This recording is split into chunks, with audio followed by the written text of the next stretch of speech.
Assalamualaikum warahmatullahi wabarakatuh. Halo semuanya.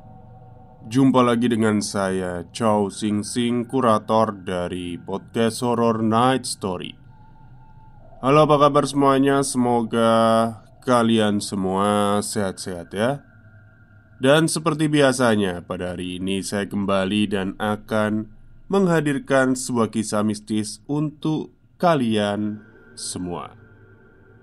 Kisah mistis kali ini saya dapatkan dari tweet horor yang ada di Twitter dari seorang perempuan ya, bernama Putri Salju. Oke, daripada kita berlama-lama, mari kita simak ceritanya. Sekolah menengah atas yang berlokasi di Jakarta. Namanya tidak bisa saya sebutkan. Jika ada yang pernah bersekolah di sini atau sedang bersekolah di sekolah ini dan merasa tahu atau kenal dengan sekolah ini, mohon jangan disebar dan diberitahu, apalagi sampai menyebutkan nama sekolahnya. Saat itu aku baru saja lulus dari SMP, sekolah menengah pertama. Nilaiku sangat pas, dan aku nggak bisa dapet sekolah negeri. Akhirnya aku masuk ke sekolah swasta di Jakarta pilihan keluarga. Karena keluargaku cuma punya biaya yang sangat amat minim. Jadi ya aku terpaksa. Mau tidak mau ya harus masuk ke sekolah bukan pilihanku ini. Aku kurang bergaul sama teman baru di sini.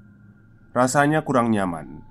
Dan aku juga kurang merasa nyaman dengan lingkungan sekolah ini. Penuh dengan lorong gelap, terlalu banyak tangga dan minim cahaya. Hingga banyak ruangan yang ternyata sengaja dikosongkan. Pertama kali aku masuk ke dalam kelasku di lorong yang gelap bersampingan dengan tangga. Dan bersebelahan pula dengan bekas kamar mandi yang sudah dirantai atau digembok dengan sengaja. Aneh sih, kenapa ada ruangan di pojok lorong yang sengaja dirantai dan digembok? Awal mulanya sih aku bodo amat, tapi lama-lama penasaran juga. Kenapa? Kelasku berada di pojok lorong. Lorong ini agak gelap dan sempit. Bener-bener gak ngerti kenapa ada kelas di dalam lorong belakang itu. Karena bener-bener ruangan kelas ini ada di belakang tepatnya. Bayangin gak gimana gelapnya ruangan ini. Ruangan kelasnya juga gelap. Gak tahu deh, pokoknya gak ngerti kenapa ada kelas di lorong kayak gini. Di lorong ini ada 4 kelas. Kelasku tepat paling pojok, kelas IPA 4. Terus cara keluar dari lorong ini ya lewat tangga sebelah. Dan di bawah akan ada lorong lagi untuk menuju masjid sekolah dan kelas-kelas lain. Tempat ini juga cukup gelap, tapi lorongnya cukup luas. Atau bisa juga keluar melewati lorong untuk ke depan. Lorong ini lumayan panjang. Kalau ke depan akan bertemu kelas lain yang lebih terang dan lebih bagus dari kelasku. Ruang guruku juga di lantai yang sama, tapi bedanya hanya lebih di depan. Oh ya, sekolahku ada 2 lantai. Lantai dasar, lantai 1 dan lantai 2. Kelasku di lantai 1. Setelah menelusuri beberapa tempat, aku terheran lagi saat masuk kamar mandi perempuan yang ada di tempat yang tergembok dengan sengaja itu. Seperti biasanya, aku gak ada punya pikiran negatif apapun waktu itu.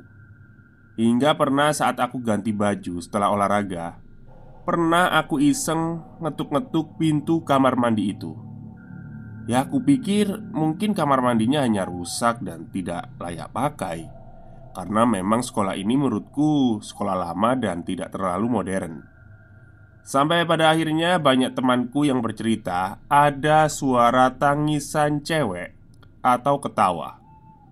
Banyak temanku yang berorganisasi jadi OSIS yang selalu pulang lewat maghrib. bercerita tentang ketika bermalam di sekolah ini. Katanya ada suara tangisan cewek di kamar mandi, dan ada suara cewek tertawa di lorong. Aku merinding dong saat itu.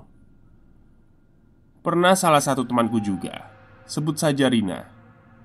Rina adalah salah satu anggota ekskul olahraga basket, yang artinya Rina ini setiap minggu latihan 2 kali sehari. Maksudnya 2 kali seminggu mungkin ya. Dari jam 18 hingga jam 20.30. Dan dia punya cerita paling epik semasa dia ekskul malam-malam. Saat itu dia ke kamar mandi, berniat untuk ganti baju sehabis ekskul karena gerah katanya. Sekalian mau cuci muka dan lain-lain. Biasa deh cewek. Saat itu katanya pukul setengah 9 lewat 5 menitan. Terus dia naik ke lantai 1. Kenapa sih harus di lantai 1? Karena cuma itu yang kebuka. Awalnya biasa saja dengan santainya sambil nyanyi-nyanyi. Dan sampai akhirnya dia di depan kamar mandi. Ada bau amis. Entah katanya nyengat, baunya anyir gitu, bener-bener amis. Tanpa mikir panjang, dia mikir mungkin ya ada tikus mati atau hewan lagi makan ikan gitu ya. Akhirnya dia lanjut cuci muka, tapi kok baunya nggak hilang-hilang. Baunya persis seperti ada di sekitar dia. Ya udah deh, nggak ambil pusing. Akhirnya dia penasaran. Belum mikir aneh-aneh sampai di sini. Tetap mikir ada tikus mati atau hewan lain yang mati. Dan bener, di depan pintu kamar mandi ada bercak darah. Jadi detailnya itu gini. Pintu kamar mandi itu ada 2 bagian ya, kanan dan kiri. Satu bagian ada 2 kamar mandi pojok kanan, dan satu bagiannya ada 5 kamar mandi pojok kiri, termasuk kamar mandi yang dikunci itu. Dan Rina ini lihat di kamar mandi yang pojok kiri. Tapi darah itu bukan dari pintu yang terkunci, melainkan pintu yang berada di sebelahnya. Dia tetap mikir bahwa ini hewan atau darah hewan lah. Setelah ditelusuri lebih dekat, ada perempuan yang katanya berdarah-darah. Bajunya lusuh banget. Dek. Rina yang berniat ganti baju langsung lari. Dia lari turun ke bawah, dan yang lain pun masih berada di depan gerbang sekolah. Dan ada juga satpam yang ngobrol-ngobrol sambil ngopi. Sampai di bawah wajah Rina pucat. "Kamu kenapa? Kalian mau nggak nemenin aku? Tadi aku lihat sesuatu." Rina pun menjelaskan apa yang ia lihat tadi. Akhirnya Pak Satpam pun ikut mendengarkan dan dia bilang, "Neng, mending Neng pulang. Baca doa ya Neng. Di sini memang udah biasa kayak gitu." "Biasa gimana Pak? Kejadian yang kayak kamu itu nggak cuma 1-2 kali." Semakin penasaran dong. Akhirnya Pak Satpam cerita, "Sudah beberapa kali siswi yang bermalam di sekolah suka dihampirin sama makhluk-makhluk kayak gitu. Apalagi yang sendirian ke dalam. Ada juga yang pernah sampai kesurupan Neng. Hati-hati aja, nggak cuma Neng kok, tapi buat semua." Lalu Rina dan lainnya, kawan-kawan lainnya pun pulang ya, karena merasa khawatir. Yang pada akhirnya Rina memutuskan pindah ekskul menjadi anak PMR, karena nggak mau mengambil resiko berlebih. Karena semua orang tahu bahwa Rina ini punya penyakit lemah jantung yang serius. Setelah kejadian Rina, semakin banyak teror-teror itu datang. Oh ya, karena sekolahku ini digabung dengan SMK, aku SMA-nya, jadi kelasku bergantian. Pagi SMA, siang SMK. Pernah waktu sore hari, anak SMK yang menempati sekolahku mendapat teror yang lumayan epik. Saat itu hari guru. Pasti selalu ada acara untuk menghormati hari tersebut. Setelah anak SMA selesai acara dan waktunya pulang, bergantianlah acara dengan anak SMK. melakukan upacara, memberikan bunga, lomba, dan lain-lain. Hingga pada penghujung acara ada siswa SMK berfoto di lorong dekat sekolahku sambil megangin bunga. Ceritanya candid gitu, nggak tahu sih. Tapi emang waktu itu pernah ramai dibicarakan anak sekolah mengenai foto itu. Tanpa sadar, di belakangnya itu ada sosok wanita berambut panjang, pakaian putih. Sempat ramai dan viral. Banyak yang bilang itu hanya editan semata. Tapi akhirnya guru BK dan SMA aku, dari SMA aku ya maksudnya, buka omongan soal perempuan ini. Perempuan dalam tanda kutip ini. Entah tiba-tiba sekolahku itu tidak ada satupun guru pelajaran yang masuk karena kejadian itu. Entah sengaja atau kebetulan ya. Dan tiba-tiba guru BK masuk ke kelasku. Padahal hari itu tidak ada jadwal pelajaran BK. Kami seluruh kelas diam. Takut kalau ternyata salah satu dari kami punya masalah. Tapi ternyata bukan. Bukan karena kami punya masalah, tapi dia ingin bercerita. Dia bercerita mengapa ada teror-teror di sekolah itu, mengapa semua jadi ketakutan, sampai semua diberikan peringatan. Jadi ternyata dulu pada 10 tahun sebelum aku sekolah di SMA itu, ada siswi yang dinyatakan hamil di luar nikah. Dia siswi SMK. Saat itu keadaan sangat gentir. Kehamilannya mulai membesar dan banyak orang yang curiga akan perutnya yang semakin besar itu. Semakin hari, semakin banyak yang memusuhinya. Entah kenapa dia semakin murung dan banyak yang mengejeknya karena perutnya yang semakin membesar. Hingga akhirnya dia tidak tahan akan cemoohan itu dan dia minta pertanggungjawaban kepada siswa SMK yang telah menghamilinya. Ya, siswa SMK itu menolak, membentaknya dan menendangnya. Pokoknya kekerasan lah ya. Dengan keputusasaannya tanpa mikir panjang, dia membunuh janinnya sendiri. Hingga akhirnya dia meninggal di kamar mandi, yang ternyata saat ini sengaja digembok itu. Pihak sekolah menutupi soal kejadian ini. Walaupun ditutupi, masalah ini sudah diselesaikan dengan kekeluargaan. Walaupun keluarga belum ikhlas dengan kepergian siswi SMA ini. Sempat terjadi cekcok antar keluarga. Akhirnya siswa SMK itu pun yang menghamili ya, DO alias drop out. Semenjak itu, sekolah mulai banyak teror aneh dan angker. Sering terjadi kesurupan dan lain-lain. Dan ada satu hal lagi yang belum selesai. Banyak kesaksian. Bukan hanya wanita yang sering memberikan teror, melainkan pocong hantu yang suka memberikan teror di dekat musola sekolah. Pernah juga terjadi kesurupan massal di sekolah ini sekitar tahun 2012-2013. Wah, itu saya baru masuk kuliah ya 2012 itu ya. Oke, lanjut. Karena terjadinya pembangunan sebuah mall di seberang jalan. Terjadi saat ada pelajaran. Berawal mula dari salah satu siswi yang kesurupan. Hingga hampir seluruh siswa-siswi SMA ini kesurupan. Sangat banyak waktu itu pokoknya. Semua guru agama di sekolah ini menangani dengan sabar hingga menjelang tengah malam. Semuanya sadar dan diliburkan. Dan semua makhluk ini dibuang ke kamar mandi bekas di samping kelasku yang aku ceritakan awal tadi. Hingga ditutup dan dikunci, digembok dengan doa.